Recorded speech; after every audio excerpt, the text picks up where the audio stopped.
जय भीम। अपनी बात को शुरू करते हुए बहुजन समाज में सभी जाति धर्मों में जन्मे सभी संतों, गुरुओं और महान पुरुषों को नमन करता हूं। सम्मानित साथियों, आज देश के कोने कोने से चल के आए बहुजन समाज के बहादुर योद्धाओं, इस मंच पर उपस्थित आजाद समाज पार्टी भीम आर्मी के सभी सम्मानित नेताओं, हमारे मिशन 78 अधिवक्ता मोर्चा, अनुशासन समिति, भीम आर्मी स्टूडेंट फेडरेशन और किसान मोर्चा, तमाम संगठनों के सम्मानित नेताओं, यहां उपस्थित हमारी मां बहनों, नौजवान साथियों और मुझसे बड़े उम्र में बड़े सभी सम्मानित साथियों का मैं धन्यवाद करता हूं। आप जानते हो कि मैं आपसे हूं।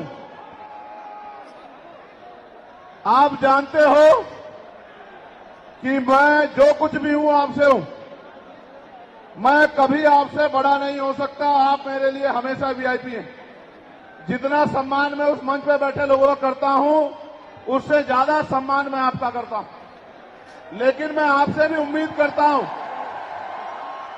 मैं आपसे भी ये उम्मीद करता हूं कि जैसे मंच पे बैठे हैं जिम्मेदारी से, सम्मान के साथ, ऐसे ही आप लोग भी जिम्मेदारी से बैठे, तभी आपकी इज्जत बढ़ेगी। अगर आप इज्जत नहीं बढ़ाना चाहते तो मैं क्या कर सकता हूं बताओ। मेरा तो प्रयास है कि आप इज्जत के साथ आगे बढ़ना सीख जाओ। जब तक आप इज्जत के साथ आगे बढ़ना नहीं सीखोगे, इस देश में आपकी बात मजबूत नहीं होगी। भेड़ बकरियां कभी राज नहीं करती, इतिहास गवाह है। राज योद्धा करते हैं। राजा का आचरण भी राजाओं जैसा होना चाहिए। राजा गुलाटी मारते नहीं घूमते हैं। राजा राजा होते हैं। राजाओं का आचरण जब तक आप में नहीं आएगा, तब तक आप राजा बनने की तरफ नहीं आगे बढ़ोगे। अगर बंदर को राजगद्दी सौंपती जाए, क्या राज कर सकता है? नहीं कर सकता। राज करने के लिए राज जैसी सोच भी जो है अपने अंदर पैदा करनी पड़ेगी। सम्मानित साथियों, आज का जो आंदोलन था, आप और मैं जानते हैं कि वो हमने रामलीला मैदान में रखा था। कौन से मैदान में? जोर से बताओ। लेकिन रामलीला मैदान के पास हमारे मुस्लिम भाइयों का एक कार्यक्रम होता है जिसको हम लोग चेल्लुम के नाम से जानते हैं। 35-40 हजार की संख्या में वो लोग रोड से निकलते हैं और अपनी जो भी इबादत है उसको पूरा करते हैं। पुलिस प्रशासन का ये मानना था कि भाई पहले से ही वहां व्यवस्था अव्यवस्थित रहेगी, क्योंकि एक बहुत बड़ा आबादी, एक बहुत बड़ी जनसंख्या निकलेगी। अगर आपके लोग भी आ जाएंगे तो नुकसान हो सकता है, कोई टकराव हो सकता है, कहीं कोई आपराधिक तत्व का आदमी झगड़ा करा सकता है। तो आप अगर चाहें तो हम आपको परमिशन दे देंगे। लेकिन अगर आप खुद से मन में रखें और समझदारी दिखाएं तो ये समझौते, ये सम्मान का काम नहीं होगा। मैंने उनकी बात को सुना और मुझे महसूस हुआ कि हम प्रथम और अंत्य भारतीय हैं। हमारी भी भारत के प्रति उतनी जिम्मेदारी है जितनी कि दूसरे व्यक्ति की है। हम भी अपने देश को आगे बढ़ाना चाहते हैं। देश में भी जो हाशिए पे लोग हैं उनको आगे बढ़ाना चाहते हैं। तो हमें किसी भी तरह के अव्यवस्था में ना जाके अपने प्रोग्राम को कहीं और करना चाहिए। मैं जानता हूं कि जितने लोग अंदर हैं उससे 10 गुना लोग बाहर हैं, ग्राउंड में हैं, दिल्ली की सड़कों पे हैं, मैं जानता हूं।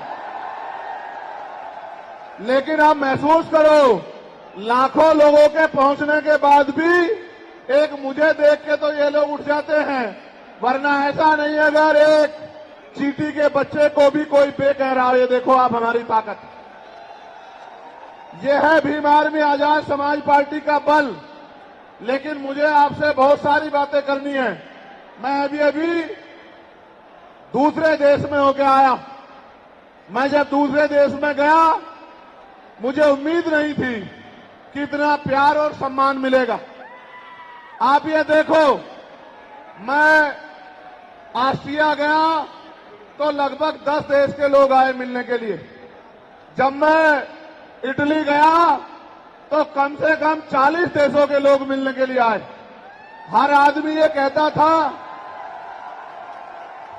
कि भैया मैं अपने राष्ट्र की तरफ से, अपने देश की तरफ से, वहां रहने वाले बहुजन समाज के लोगों की तरफ से पैगाम लेके आया हूं कि भाई चंद्रशेखर आजाद हमारे स्टेट में भी आए, हमारी कंट्री में भी पहुंचे और आके अपनी बात को रखें।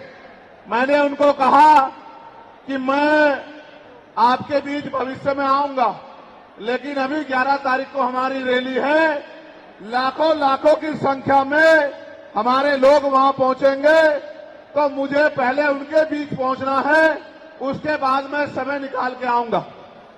उन्होंने मेरी बात को माना और 3 दिन का कार्यक्रम करके मैं फिर आपके बीच आ गया। जब यहां पहुंचा तो पता लगा परमिशन और इस तरह की व्यवस्थाएं खराब हो रही हैं। फिर मैं धन्यवाद दूंगा हमारी दिल्ली की टीम का, भाई हिमांशु जी का, भाई महेश जी का, उनके सभी साथियों का, जैन साहब का, कसाना जी का, जिन्होंने, समीर भाई का, जिन्होंने दिन रात एक कर दिया और इस परमिशन को करा के, सीपी सिंह जी का कितना बढ़िया प्रोग्राम आप सब लोगों के लिए आयोजित किया। एक बार दोनों हाथ से तालियां बजा के दिल्ली की टीम का स्वागत करें। जब मैं दिल्ली का धन्यवाद कर रहा हूं तो देश भर में जहां से सबसे बड़ी ताकत हमें मिली है, मैं उत्तर प्रदेश की भी पूरी टीम का धन्यवाद करना चाहता हूं, क्योंकि हमारे हर एक आंदोलन में उत्तर प्रदेश अग्रणी रहता है। धन के आधार पे, संख्या के आधार पे उत्तर प्रदेश ने अपनी ताकत का एहसास पूरे देश को कराया है।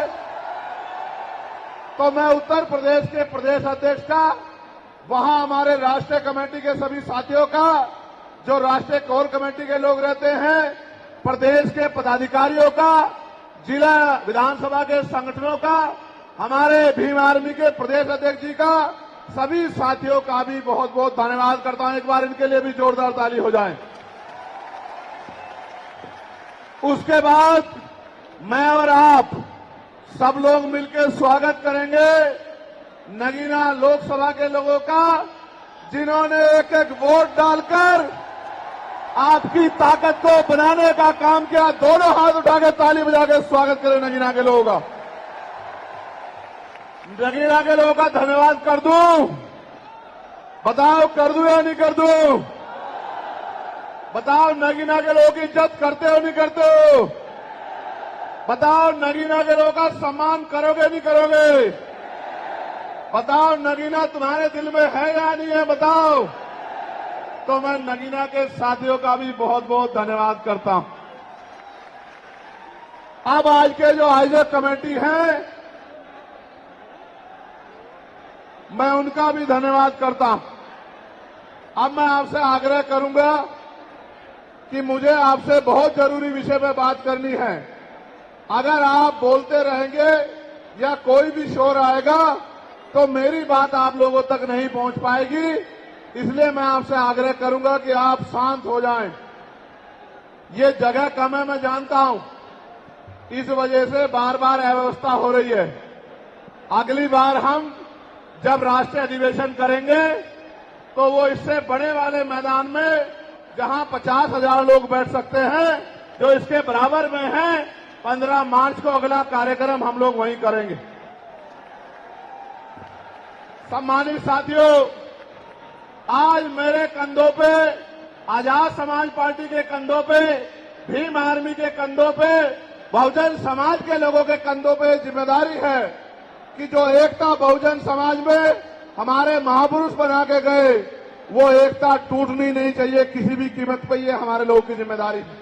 हमारे पढ़े लिखे समाज की, हमारे कर्मचारियों की, हमारे अधिकारियों की, हमारे नेताओं की, हमारे विधानसभा सेक्टर बूथ से लेकर जिले, मंडल, प्रदेश, और राष्ट्रीय पदाधिकारी की जिम्मेदारी है कि जो एकता हमारी बनी है वो टूट नहीं चाहिए। दुश्मन किसी भी सूरत में कामयाब नहीं होना चाहिए, इस बात का हमें ध्यान रखना। अब ये रैली करने की जरूरत क्यों पड़ी, ये आवाज उठाने की जरूरत क्यों पड़ी, इसके पीछे भी कई कारण हैं। और मैं अपने नेताओं से यह आग्रह करूंगा कि वो आज के बाद कमर कस ले और गांठ बांध ले कि जो प्रयास भाजपा आरएसएस के लोगों ने किया है हमारी एकता को कमजोर करने का, किसी भी कीमत पे वो एकता कमजोर नहीं होनी चाहिए। इस बारे में आप लोगों को ध्यान रखना। इस देश में वो लोग भी शासन सत्ता में हैं जिनकी आबादी लोकतंत्र में मुट्ठी भर है, जिनकी आबादी 85% है, वो इसी साजिशों के कारण एकजुट न हो पाने के कारण इस देश में गुलामों जैसी जिंदगी जीने के लिए मजबूर हैं। मैं बात कर रहा हूं शेड्यूल कास्ट के लोगों की, मैं बात कर रहा हूं शेड्यूल ट्राइब के लोगों की, मैं बात कर रहा हूं अन्य पिछड़े वर्ग के लोगों की, मैं बात कर रहा हूं मुस्लिम की, जैन की, सिख की, ईसाई की, बौद्ध की, तमाम उन लोगों की जिनको आज भारत में सम्मान की जिंदगी नहीं मिल पा रही। मैं बात कर रहा हूं महिलाओं की, मैं बात कर रहा हूं किसानों की, मैं बात कर रहा हूं मजदूरों की, मैं बात कर रहा हूं नौजवानों की। मैं पहले जो विषय है उस पर अपनी बात रखूंगा, फिर मुझे अपने दिल की बात आपको कहनी है। पहला जो विषय हमारा है, जिस पे हम लोग यहाँ इकट्ठा हुए हैं, उस पे हम लोग क्या करने वाले हैं, सरकार से हमारी क्या मांग है, सबसे पहले उस पे मैं अपनी बात रखूंगा। हमारी पहली मांग ये है कि 1931 के बाद इस देश में सभी जाति धर्मों के लोगों की जनगणना नहीं हुई है।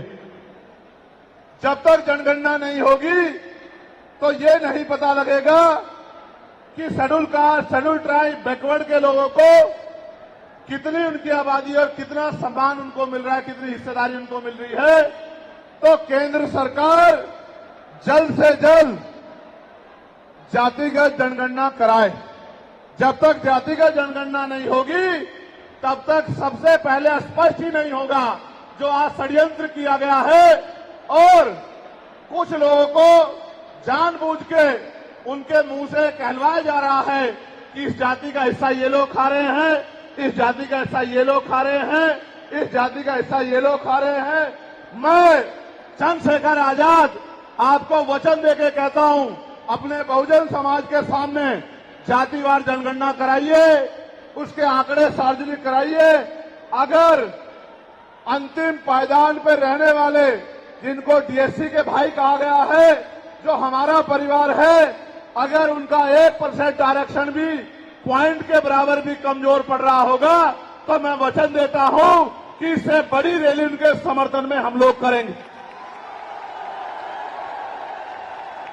मैं फिर आपसे कह रहा हूं, आप याद करो, जब से इस देश में आरक्षण व्यवस्था लागू हुई है, इस आरक्षण को खत्म करने के लिए चाहे वो कांग्रेस पार्टी रही हो या भारतीय जनता पार्टी रही हो या और कोई मनुवादी दल रहा हो, इन्होंने एड़ी चोटी के जोर लगाए।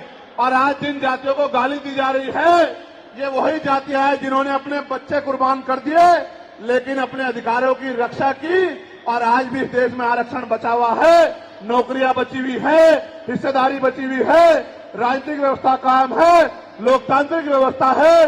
तो धन्यवाद करना चाहिए उन जातियों का जिन्होंने अपने प्राणों का बलिदान दे दिया, लाठी डंडे खाए, गोलियां खाई, लेकिन अपने अधिकारों को छीनने नहीं दिया। सब लोगों को उनका धन्यवाद करना चाहिए। कि schedule caste, schedule tribe, backward के लोगों को कितनी उनकी आबादी और कितना सम्मान उनको मिल रहा है, कितनी हिस्सेदारी उनको मिल रही है। तो केंद्र सरकार जल्द से जल्द जातिगत जनगणना कराए।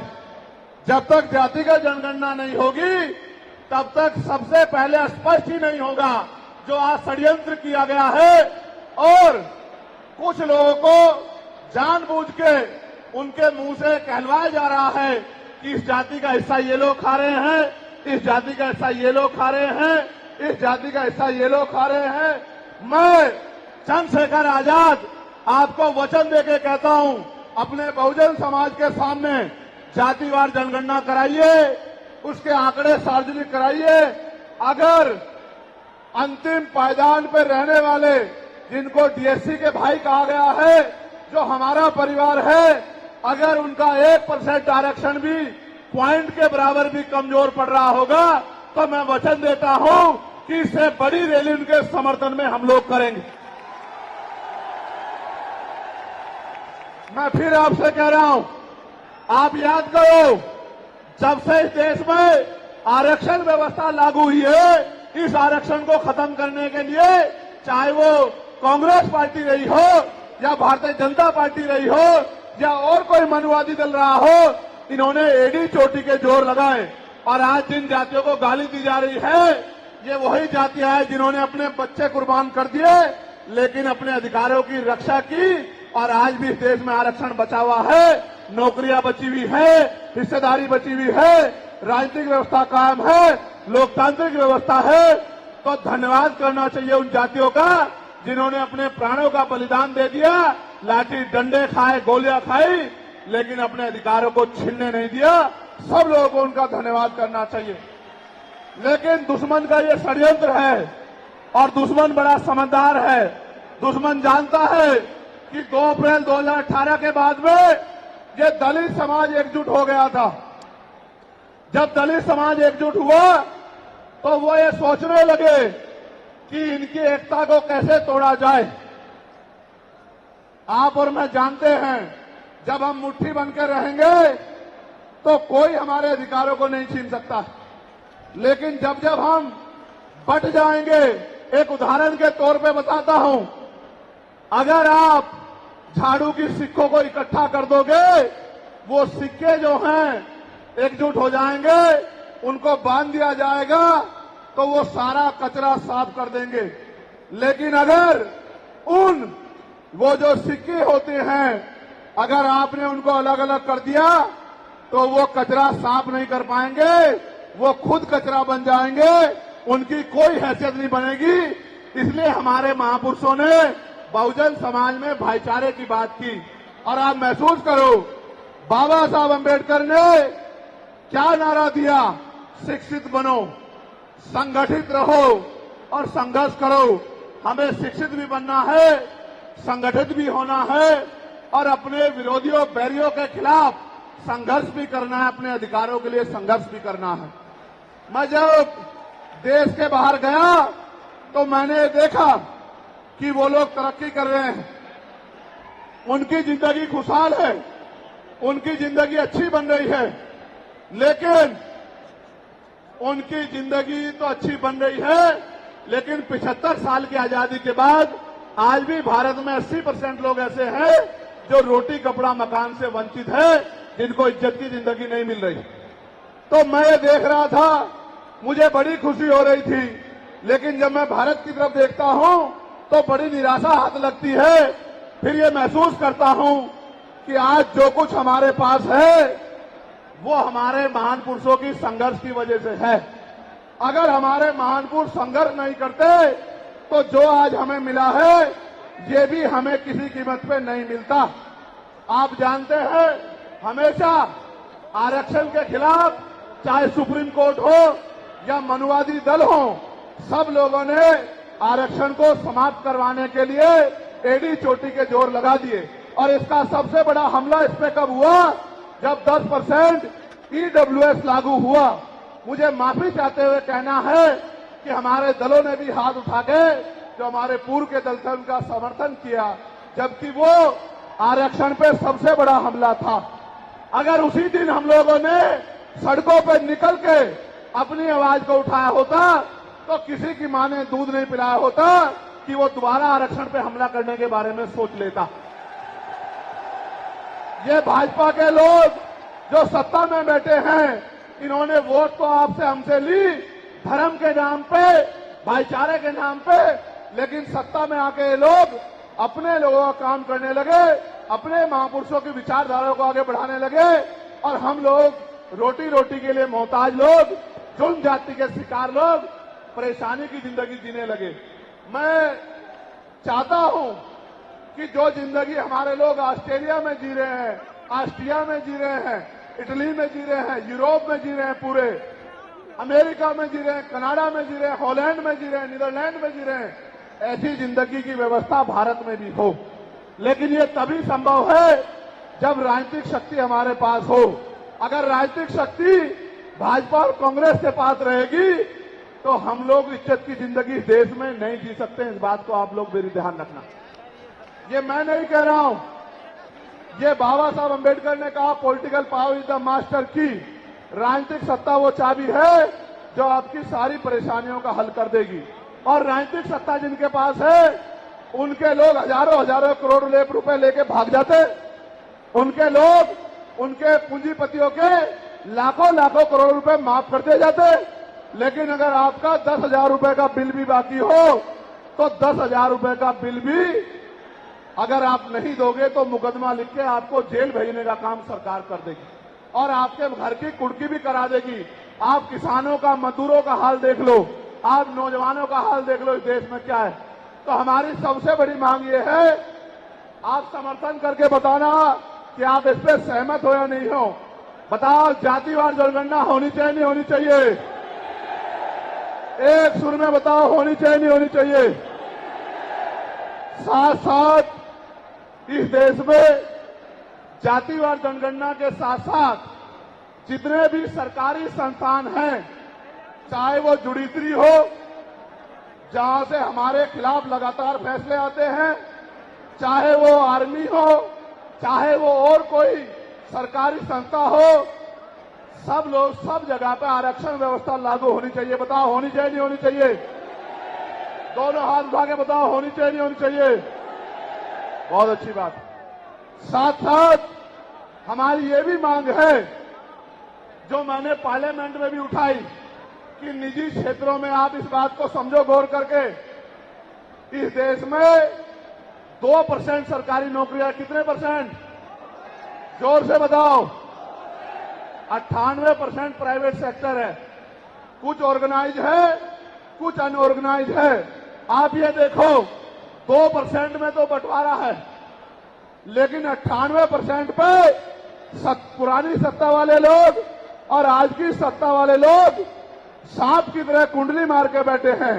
ना वहां SC/ST के लोगों का कोई प्रतिनिधित्व है, ना OBC के लोगों का है, ना ही मुस्लिम लोगों का है। तो हमारी मांग ये भी है कि अब समय आ गया है कि निजी क्षेत्रों में भी आरक्षण की व्यवस्था होनी चाहिए। होनी चाहिए नहीं होनी चाहिए? बताओ, दोनों हाथ उठा के बताओ, जोर से बताओ, होनी चाहिए नहीं होनी चाहिए? Very good, very good. साथ साथ हमारी ये मांग है कि प्रमोशन में रिजर्वेशन भी इस देश में लागू होना चाहिए। शेड्यूल कास्ट, शेड्यूल ट्राइब और बैकवर्ड के लोगों के लिए प्रमोशन में रिजर्वेशन भी सरकारी संस्थानों में लागू होना चाहिए। लागू होना चाहिए, लागू होना चाहिए? बताओ, जोर से बताओ। हमारी ये भी मांग है कि मंडल कमीशन की बाकी सिफारिशें भी लागू होनी चाहिए, क्योंकि जब तक मंडल कमीशन की बाकी सिफारिशें लागू नहीं होगी तब तक पिछड़े वर्ग के लोगों को बराबर की हिस्सेदारी और सम्मान नहीं मिलेगी। हमारी ये भी मांग है, सरकार कह रही है कि क्रीमी लेयर लागू करना चाहिए और जज साहब भी कह रहे हैं क्रीमी लेयर लागू करना चाहिए। मैंने पार्लियामेंट में पूछा कि भारत में कितने शेड्यूल कास्ट के लोग, शेड्यूल ट्राइब के लोग अरबपति बन गए, इसका डाटा आपको सार्वजनिक करना चाहिए, आर्थिक आंकड़े सार्वजनिक करने चाहिए। तब हमें पता लगेगा कि क्रीमी लेयर की स्थिति में हम आए या नहीं आए।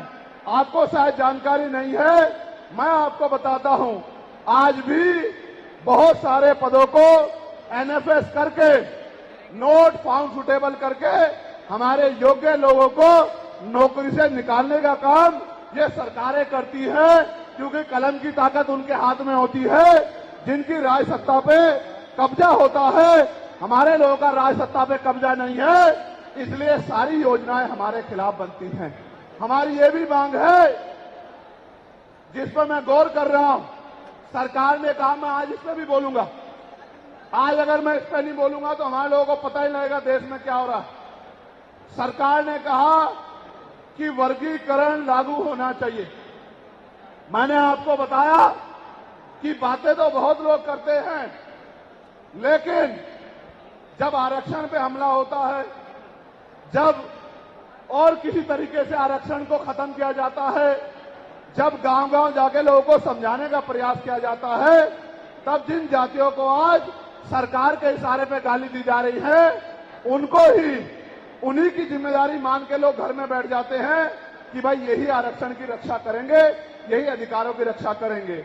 लेकिन सच ये है, अगर सरकार की मंशा वर्गीकरण के जरिए वास्तविकता में निचले पायदान पे बैठे अंतिम व्यक्ति को ऊपर उठाने की होती, तो जिस तरह से 10% आर्थिक आधार पर आरक्षण की व्यवस्था की गई थी, 10% आरक्षण की व्यवस्था डीएससी के भाइयों के लिए, डीएससी परिवारों के लिए सरकार कर सकती थी। उनका कोई मतलब नहीं बैठता था कि इन्हीं में टुकड़ा डाल दे, क्योंकि सरकार जानती है इनमें बंटवारा हो जाएगा तो इनके खिलाफ आंदोलन आसान हो जाएगा, इनको पता भी नहीं चलेगा कब इनके अधिकार खत्म हो गए। मैं आपसे कहना चाहता हूं, सरकार बताए उनके पास वर्गीकरण की क्या पॉलिसी है, किस आधार पे वो वर्गीकरण करना चाहते हैं, कौन से आंकड़े उनके पास है, कौन से डाटा उनके पास है। मैं सरकार से जानना चाहता हूं, सरकार कमेटियां बना दे और वर्गीकरण किस फॉर्मूले पे करेगी ये भी बता दे। हम सरकार को भी सुनना चाहते हैं। अभी देश में पिछले दरवाजे से कुछ नहीं होगा, जो कुछ होगा आमने सामने होगा। अगर हमारे अधिकारों की बात आएगी तो लड़ाई आमने सामने लड़ी जाएगी। सरकार ये भी बताए क्या वह रोस्टर में बदलाव करेगी, क्या सरकार रोस्टर में बदलाव करेगी, सरकार बताएगी। हमारे लोग तो अभी सही तरह से चीजों को नहीं जानते हैं। मैं ये भी विश्वास दिलाता हूं, स्पेशली डीएससी के भाइयों को कह रहा हूं, मेरी बात को गौर से सुनना।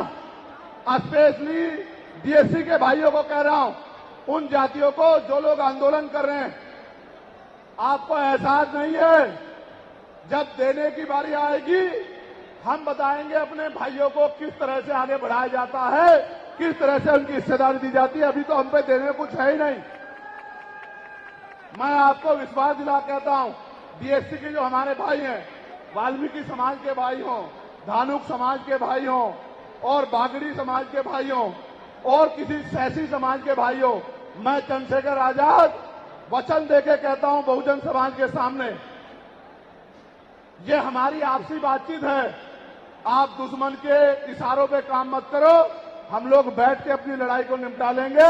हम लोग अपने आप बैठ के चर्चा करके आपके साथ बैठ के, अगर कहीं हमें कुछ डर भी है, आप चीजों को नहीं समझ पा रहे हो या हम लोग समझा नहीं पा रहे, अगर आपको अधिकार मिलता है तो बताओ, हमारे किसी व्यक्ति को तकलीफ है क्या, बताओ। अगर हमारे डीएससी के भाइयों को अधिकार मिलता, बताओ, हाथ उठा के बताओ, तकलीफ है क्या हमें किसी को। ये इतना बड़ा जन समूह गवाही दे रहा है, अगर डीएससी के भाइयों को कुछ मिलता है तो हमें तकलीफ नहीं है। लेकिन हम इस सरकार की मंशा को जानते हैं, हम इस सरकार को जानते हैं, इनके चरित्र को जानते हैं। ये देना कुछ नहीं चाहती, ये तो इसको अटका के रखना चाहती हैं। आप ये देख लेना, इन्हीं के कुछ लोग पहले सुप्रीम कोर्ट चले जाएंगे। जैसे उदाहरण के तौर पे गौर करो, 69,000 शिक्षक भर्ती में सरकार ने 20,000 पदों पे घोटाला किया। हम लोगों ने आंदोलन किया तो सरकार ने 6,800 नियुक्ति की लिस्ट जारी की, फिर अपने लोगों को हाईकोर्ट भेज के उस पर रोक लगवा दी। फिर हाईकोर्ट पे फिर हमारे लोग लड़े तो उन्होंने कहा दोबारा लिस्ट जारी करो, इनको अधिकार मिलना चाहिए। तो वोट लेने के लिए हमारे लोगों के सामने कहा कि भाई मिलना चाहिए, हम समर्थन करते हैं, लेकिन अपने लोगों को सुप्रीम कोर्ट भेज दिया और सुप्रीम कोर्ट में इनके बैठे जजों ने फिर से उस पर रोक लगा दी। इसलिए हमें इनकी नीयत पे शक होता है। मुझे डर ये भी है, अगर ये अधिकार स्टेट गवर्नमेंट को दे दिए गए तो ये कॉन्स्टिट्यूशन का तो बहुत बड़ा वॉयलेशन होगा ही, 340 का, 341 का, लेकिन AB का। लेकिन सबसे बड़ा खतरा ये है कि कल जो सरकार सत्ता में आएगी वो किसी भी अन्य जाति के लोगों को शेड्यूल कास्ट में उनको शामिल करके आपके पूरे अधिकार को छीन-बीन कर सकती है। अगर ये पावर स्टेट को मिल गई हमें सरकार की मंशा पे सिर्फ शक है। हमने ये भी मांग की, आपको याद होगा, यूपी के साथी हमारे जानते हैं, हमने 2 साल पहले, पौने 2 साल पहले मांग की थी कि जो 52% ओबीसी हैं उनको 27% रिजर्वेशन सुप्रीम कोर्ट के लोगों ने दिया, आबादी से आधा। सुप्रीम कोर्ट ने मंडल कमीशन की रिपोर्ट के बाद ना चाहते हुए सरकार ने कर दिया, तो सुप्रीम कोर्ट ने अपने तरीके से रोक लगा के 27% दिया। हमने मांग की पौने 2 साल पहले यूपी में, गोरखपुर में पीसी करके, कि ओबीसी की आबादी तो 52% ही है, तो 15%, 27% से अलग 15% आरक्षण की व्यवस्था अलग से अति पिछड़ी जातियों को करानी चाहिए। मांग हमने पौने 2 साल पहले उत्तर प्रदेश में उठाई थी। उसके बाद उसी दिन हमने मांग उठाई, क्योंकि हमने न्यायिक चरित्र है। हम बाबा साहब अम्बेडकर को, मान्यवर काशीराम साहब को अपना नेता मानते हैं, हम ज्योतिबा फूले साहू जी महाराज को अपना नेता मानते हैं। हमने मांग उठाई थी, हम मामला रामसू वर्मा और सर छोटू राम को अपना नेता मानते हैं, हम चौधरी महाराज सिंह भारती को अपना नेता मानते हैं, हम कोतवाल धन सिंह गुर्जर को अपना नेता मानते हैं। हमने मांग उठाई थी कि भाई हमारी आबादी बढ़ रही है, 2011 के बाद जनगणना नहीं हुई, और जो जनगणना हुई उसके आंकड़े जारी नहीं हुए, इसलिए हम लोग मांग करते हैं कि जिन जातियों को अवसर नहीं मिले, पहले तो उनको तैयार किया जाए और फिर उनको 5% अतिरिक्त आरक्षण शेड्यूल कास्ट में 15% अतिरिक्त देकर उनको मुख्य धारा में लाया जाए। जब हम 2 साल पहले इसकी मांग कर रहे हैं, तो हम डीएससी के भाइयों के विरोधी कैसे हो सकते हैं, आप लोग बताओ। तब तो वो आंदोलन भी नहीं चला रहे थे, हम तो आंदोलन चला के मांग कर रहे थे कि मिलना चाहिए, मिलना चाहिए। लेकिन मैं आज भी कहता हूं, हमारी ये मांग है कि अब समय आ गया देश में कि आरक्षण की सीमा बढ़ाई जानी चाहिए, आरक्षण की कैप खत्म की जानी चाहिए और 100% रिजर्वेशन इस देश में लागू होना चाहिए।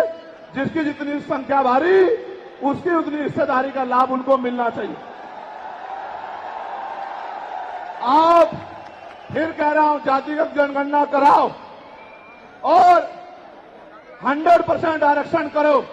मैं तो स्वर्ण जातियों का सबसे बड़ा हितैषी हूं, उनको 10% आरक्षण क्यों दे रहे हो? मेरी ये मांग है। मैं तो अपने लोगों के आरक्षण में से भी उनके लिए मांग करता हूं। उनकी आबादी तो 15% भी नहीं है। मैं ये कहता हूं कि उनका अलग से ब्लॉक बना के उनको 20% आरक्षण सरकार को देना चाहिए और 80% आरक्षण को SC, ST, OBC के लिए फ्री कर देना चाहिए। जबकि काशीराम साहब तो 85% की बात करते थे, लेकिन मैं समझता हूं कि उनमें भी लोग गरीब हैं, इसलिए मैं उनका 5% और बढ़ा रहा हूं। लेकिन पहले देश को ये तो बता दो, जातिगत जनगणना करा के, कि भाई अभी तक उनका प्रतिनिधित्व कितना है, अभी तक उनकी सरकारी नौकरियों में हिस्सेदारी कितनी है और कितनी कमी उनकी है जो आपने 10% उनको दे दिया। आज हम लोग एक और मांग भी उठाते हैं कि कास्ट का आरक्षण बढ़ा के उसकी संख्या के आधार पे 25% करना चाहिए। बताओ सहमत हो नहीं सहमत हो? जोर से हाथ उठा के, दोनों हाथ उठा के बताओ सहमत हो नहीं सहमत हो? तो ये हमारी वो मांगे हैं जिनके लिए आज हम लोग यहां इकट्ठा हुए हैं।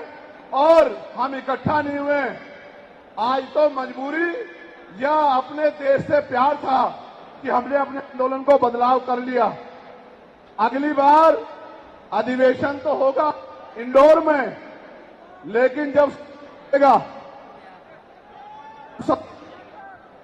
तो इस बार एक और बड़ा आंदोलन रामलीला मैदान में, और रामलीला मैदान से अपनी ही पार्लियामेंट का घेराव करके अपनी मांगों को उठाने के लिए हम लोग करेंगे। बताओ मदद करोगे नहीं करोगे?